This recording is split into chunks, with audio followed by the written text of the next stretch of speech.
a little bit earlier. As did It was a big weekend in professional wrestling. Started on Friday and went all the way to basically Monday morning at 1 o'clock in the morning. Yeah. Do you want to talk about?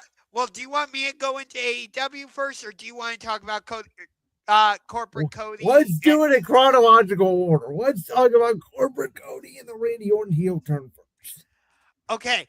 As I said earlier, corporate Cody needs to stop shaking hands with people because he just gets, bloodied and screwed up. It happened with John Cena. What happened? Heel turn. It's happened. It happened with Kevin Owens. What happened? Heel turn. There's other examples, but I can't think of them off the top of my head. The last few years, he's made The Rock turn heel. He's made John Cena turn heel. And now he's made Randy Orton turn heel. Except for, I do think there is a little bit of difference with this heel turn. Because I know Randy is acting heel, but I'm sorry. I still don't think that the WWE crowd is going to boo Randy Orton at WrestleMania. You're going to have to change his entrance music if you really want Randy as a heel. And I think there is so many possibilities you could do with this. You could do Randy winning the title. You could do Cody retaining the title. You could have Sami Zayn being involved. Maybe he screws over one of the individuals. Drew McIntyre and Jacob Fatu are reportedly going to do a match this front end SmackDown. Does it lead to a stipulation match at WrestleMania, or are they not doing that match at WrestleMania anymore? Kevin Owens is supposedly going to be back by the summer. Could you do a heel Randy versus a babyface Kevin Owens at SummerSlam? Yes! Could you do a babyface Randy versus a heel Kevin Owens at SummerSlam? You could. You got me so excited with that. I mean, that's what I mean. There are so many possibilities. I think the story that they could be going down the route of is, like you said, everybody that Cody Rhodes has talked about, whether it's Sami Zayn, The Rock, John Cena, Randy Orton, he made them all turn heel. And then eventually, what if there's no friends for Cody Rhodes left? And that's when Cody turns heel. I don't know. And now Randy Orton's talking about Cody. There's more than one royal family. Is Randy going to bring back Cowboy Bob freaking Orton? I think so. Is he going to bring back Ted DiBiase Jr.? I mean, I would love to see it. I think there are so many different stories you could go with this. At this point right now, I don't know who's going to win at WrestleMania. See, I was talking with C-Boss and one of my other friends, Brian, about this while we were watching Revolution. And it's why, as much as I hate CM Punk, I'm actually heavily interested in the Punk-Roman Reigns feud. Because, yes, it's about the World Heavyweight Championship, but it's the way they're doing the feud, it's way more than that. Like, that's when I get interested. Here's the thing about Randy and Cody. Randy Orton is justified because Randy Orton's been looking over his shoulder at that title for 2 years. And Randy told Cody, this was supposed to be easy. It was supposed to be Drew. But you stole the moment, which I think is an important part because Randy may have technically turned heel. In my opinion, Randy's not the one in the wrong. Cody's the one in the wrong because he's been denying him a title match for 2 years. Yeah. But you get what I'm saying? Like, the reason I'm so invested in this is not just because it's Randy Orton and I consider him the GOAT, but it's because this feud isn't just going to be over the WWE Championship. There's going to be so much more to it. Jumping over to AEW for a second, like Revolution a couple years ago, it's why I was so interested in Bryan Danielson versus MJF leading up to their Iron Man match, because their feud wasn't just about the AEW World Championship. It got incredibly personal between those two. And I'm like, yes, this is what I want. When it's just, we're having a feud just because it's over the Intercontinental Championship, or it's over the WWE Championship, or it's over the AEW International Championship or the World Championship, whatever. I'm like, okay, I don't care. But when you add more story to it, I'm like, now you've got me interested. So again, I'm very interested in what they're going to do on the SmackDown side of things. There's so many things you could do post WrestleMania. You could go into Cody Rhodes and Sami Zayn. We still don't know if they're going to reveal who knocked off Jacob Fatu's baby teeth, because I still don't believe it was Drew McIntyre. We could do Drew McIntyre versus Nick Aldis at WrestleMania now. It's on the table. I just think there's so many little things that, and I know people online, Ryan Alvarez and Dave Meltzer from The Observer, were having this conversation the other day about WWE has no idea what this card for WrestleMania is going to be, and we should have had a direction after the Royal Rumble. Isn't that the point, to make it unpredictable? 2 weeks ago, who would have thought that we would be having this conversation that Randy Orton was going to turn heel and face Cody Rhodes at WrestleMania? Nobody.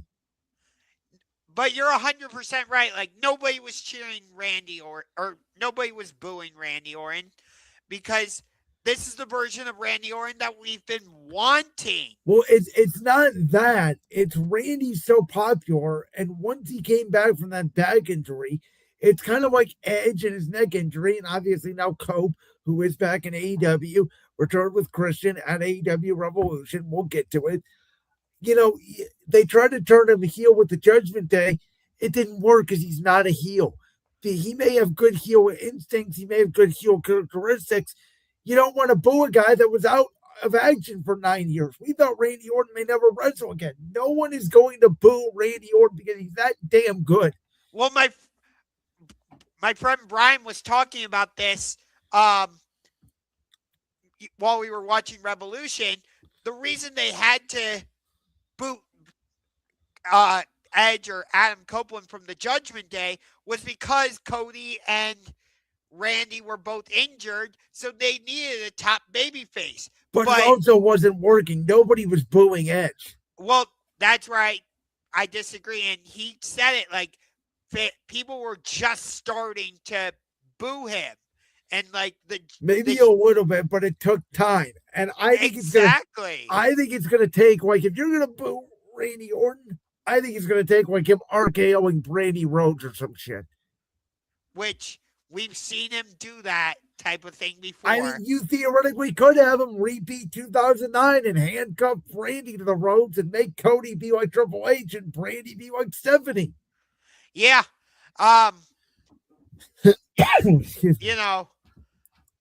But I feel like people are starting to boo Cody more.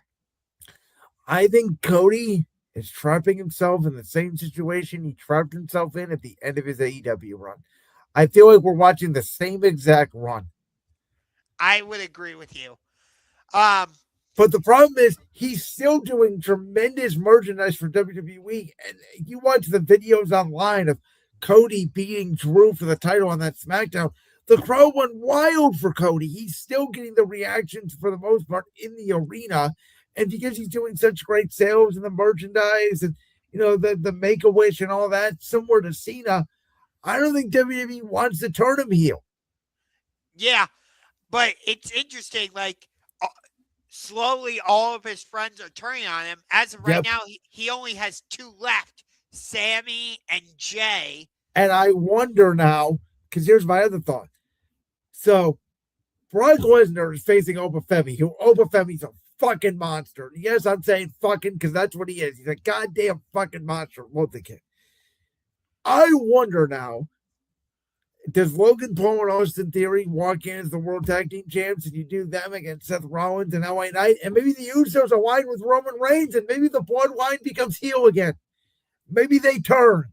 Maybe that's how Roman beats Punk. And maybe the Usos become heel, and then they target Cody again. It feels like they're going to do the Vision versus the Usos at WrestleMania. Well, they're doing it next week on Raw. That's my point. I missed that. That's the match next week on Raw. The Usos against Logan Paul and Austin Theory. Now, it's not for the titles, so maybe there's some shenanigans, but I don't think you're running that match 3 or 4 weeks before Mania to put it back on Mania. I could be wrong. Seth isn't medically cleared, so I don't get what his direction is right now. That's why I think maybe by WrestleMania, Seth is medically cleared and you have Seth Rollins and LA Knight face off against the Vision. I guess. But because otherwise, what are you going to do with LA Knight? Put him in a match against Penta? I don't know. And here's the other thing, and I know that there's a lot of complaints online right now, but what are they doing with Gunther? He retired AJ Styles, he retired John Cena. He doesn't even have a match for WrestleMania. Remember a couple of years ago when I told you WWE has a main event problem? They have too many stars they can't put in the main event. Yeah. Here we are now. There are people saying, why isn't LA Knight the world champion? And I said, gee, I wonder why. I don't think he'll ever get a shot at the world title. There's too many damn people at the top of this card. Yeah. I mean, how are you going to put Cody Rhodes, Randy Orton, Brock Lesnar, Roman Reigns, CM Punk, Rhea Ripley, Liv Morgan, and Gunther's going to face Brock at SummerSlam? We're already assuming that. So that's going to take one main event spot up. You only got one main event slot left. Yeah. And I would even put Trick on the verge of being in that main event. Yes. And a lot of people think Logan Paul was there. And Logan Paul, he's a great heel. I get it. Some people want to see him win the world title. I said, win the world title? Who the hell is he going to win the world title from? Punk? That's about the only guy he could. And before his injury, I thought Braun Breaker was going to be in the main event. That and Seth Rollins. So at the start of January, we had the conversation that it was going to be Punk versus Breaker versus maybe Rollins. And then you were going to do Reigns and Rhodes. This whole thing for WrestleMania has been turned completely upside down. What I was reading is they were originally going to do Drew versus Cody, Roman versus Cody inside Hell in a Cell. And then it was going to be Cody versus Drew inside Hell in a Cell, and then obviously that got switched. And I think it was because of the injuries to Seth that they end them putting the title on Drew. Very interesting time in WWE. And of course, from your perspective, AEW has been hotter than ever. And they just ran a pay-per-view that got a lot of good reviews. And believe it or not, I did see some of this. Okay. Overall, it was a very good show. By the way, did you see the story on Cultaholic that WWE actually pays some of its employees to watch AEW? I did see that. For some reason, I don't buy that. I don't. A company that wants to maximize profits are paying someone to sit at home to watch AEW. That would be some real petty bullshit. I think it's true. But nonetheless, Revolution overall was a very good show. I don't usually say this about pay-per-views, but it was too long. Oh my God, I'm shy. I thought you were going to say it was perfect because it was the same length as All In. By the time we got to the middle of the Texas Death Match, I was like, okay, I want to go to bed. See, that's the thing about AEW. And I think everybody can agree with this about pay-per-views. Everybody says WWE pays us like a snail, and AEW gives you 15 matches. It's somehow, some way, they should both meet in the middle. I think if AEW is going to run their pay-per-view model the way they are, you have to start this thing at like 4 o'clock in the afternoon, no matter where you're at. Generally, here's the thing. Generally, I don't feel that way about AEW pay-per-views. Like, normally I'm like fully invested, to steal the line of Jacob Fatu, all gas, no brakes, but like there were just some matches when you're 4 hours in, I'm about done, no matter how great the show is. Yeah. This thing started at, technically, if you want to include the 0 hours, 7 p.m. The real thing started at 8 p.m. The Oscars ended about 10:30 or 11, and the AEW pay-per-view lasted about 2 more hours. I know. And the Texas Death Match, Oh God. It normally I'm fine with Texas death matches. Like when AEW puts them on, you know it's gonna be wild. You know it's gonna be violent. But when I saw MJF stick the freaking syringe I through was going to ask you about this spot. What did you make of that? I was like, no, I I'm shocked. I am shocked because I thought you would like it. no. So It it would he, it was here's my thing. too If far. that was the only match on the card that they did that spot in, and there was the only match on the card where they had extreme weapons and there was blood and it was, crazy like that, would have been okay with it because you're ending a feud. But when 9 out of the 12 matches on this card basically is a no disqualification match and everybody's got blood streaming from their head, you feel like you're watching the same thing over and over again. Well, no, that was every other match was basically a regular match. No other match had Yeah, but everybody's bleeding. that. No, I under. Here's the thing. I understand that. I'm not saying you're wrong or you're crazy. They may have a regular match, but everybody's bleeding. That's why I think when WB did it with Cody on Friday, it was like, holy shit, Cody's bleeding, because you don't expect it.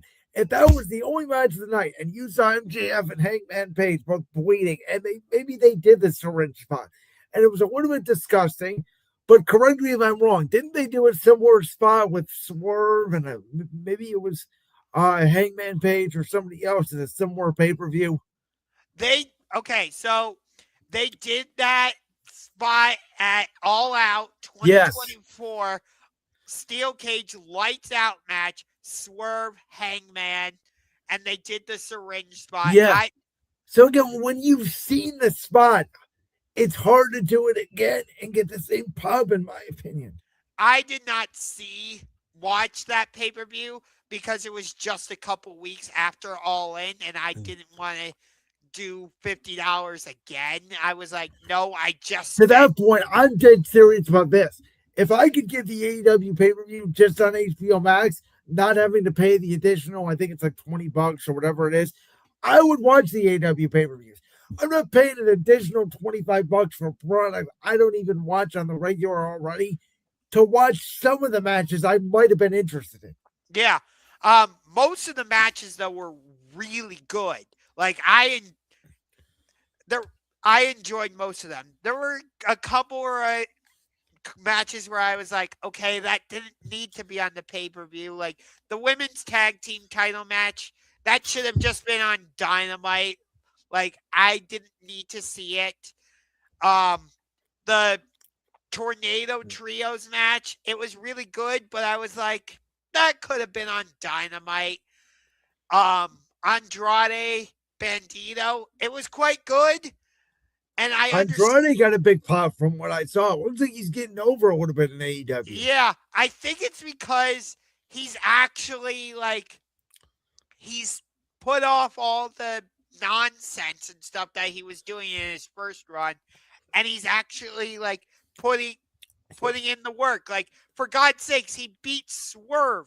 I think he beat Kenny Omega, and he had a really good match with Hangman, which I'm so curious to see what they're going to do with Hangman now, because he can no longer challenge. Yep. And I don't think he's going to WWE or anything like that. No, I doubt it. But it's interesting. You mentioned Kenny Omega. He returned. Will Ospreay returned. You had Edge, excuse me, Adam Copeland and Christian returned. You had Ronda Rousey, out of all people, make her AEW debut. Which I don't think she's going to be all elite. She does have that MMA fight coming up in May. That's true. They didn't put out the graphic. Then why was she there? Because I think she's going to do something with Marina Shafir, because they both come from an MMA background. So it might be I think it's just going to be a one-off thing. Honestly, I hope that's the case, because I was going to tell you Ronda Rousey in AEW sounds like a CM Punk to AEW 2.0. Oh, I don't think Ronda would work in AEW. No way. Um, Her last run in WWE, she basically said that wrestling was fake and she'd beat the hell out of everybody. yeah, and her she basically crapped on the fans. She buried the product, is what she did. Yeah. So So for her to even show up was, you know, very much so unexpected. and I I will say this, AEW does make a pay-per-view look big. I mean, everything that I saw, the Crypto.com arena, the lighting looked great, the arena looked good. They know how to put on pay-per-views. It's just, again, even for you, a hardcore dedicated AEW watcher, the thing's going 6 hours long. yeah. And like I said, I normally don't say like, okay, this is too long when it comes to AEW pay-per-views, but like I said, by the time we got to the middle of the Texas Death Match, I was like, okay, just end it. I want to go to bed. Well, it also was on a Sunday, which is the other issue. People got to get up and go to work. Exactly. Like my friends Chris and Brian didn't leave until like almost 1, because they had to call a lift because my parents had gone to sleep, and Yeah. I don't drive, so I couldn't take them home. But I know you and I are both going to the TNA pay-per-view. I hope it doesn't Correct. I hope it doesn't run that late. I doubt it. I would think 3 hours max. But the one issue I'm gonna have is I don't have AMC, so I'm not gonna be able to follow TNA. So Well, I have AMC and I don't really watch them. I'm going there to watch the Hardy Boys. I think I told you and Jalen that a couple weeks ago. I don't think you really need I think that's the one great thing about wrestling. You can go to a wrestling show, know nothing about the products, and have a wonderful time. see, I slightly disagree. I think you should know like why are these people having a match? Like I think the crowd environment is what will get you there, though. yeah, but like if you haven't been watching, you're not going to be as invested. So like, you know, when when AEW came to Cleveland for Beach Break a few years ago, I thought about taking Seaboss to that show, but I was like, he's never seen AEW before, so like I wouldn't want to put him in that situation where he's like, who are these guys? Or like, why are they having a match? And then have the crowd around us being like, why is he having to explain everything to, what I mean? Yeah. And it's just like, no, I don't want to do that. So like when we go to TNA, like I'm not going to know why, for example, Mustafa Ali is having a match against like Nick Nemeth, if that ends up being a match. Well, can I ask you a question? So you're going then because you just want to check it out, or what's the reason? Yeah, because I want to check it out. I want to see what TNA is all about. Like, well, then I don't think you should be concerned about not knowing the product. I think you should go in totally cold turkey and see if you like the product, because that's how you got into AEW. Basically, the first time, I would imagine, not knowing anything about it, maybe knowing some of the wrestlers, but it was a brand new promotion. I don't even remember how I like. Because I got an AEW because I did watch the 2019 inaugural Double or Nothing, and I loved it. I was hooked. What turned me on AEW was it started becoming to me less AEW and just less entertaining once Cody Rhodes left AEW, ironically, in 2022. And then WWE got hot, and then my viewing habits changed, and I just never got back in AEW. But I did watch Dynamite full time for about a year. Dynamite tomorrow is gonna be nuts. It's a no holds barred match between Tony Storm and Marina Shafir. And it's a coffin match between Darby Allin and Gabe Kidd. Yeah, I know. Tony Khan's trying to make it a super Dynamite. And again, like, I like WWE obviously more than you, so I watch Raw and SmackDown. I cannot watch wrestling 7 nights a week.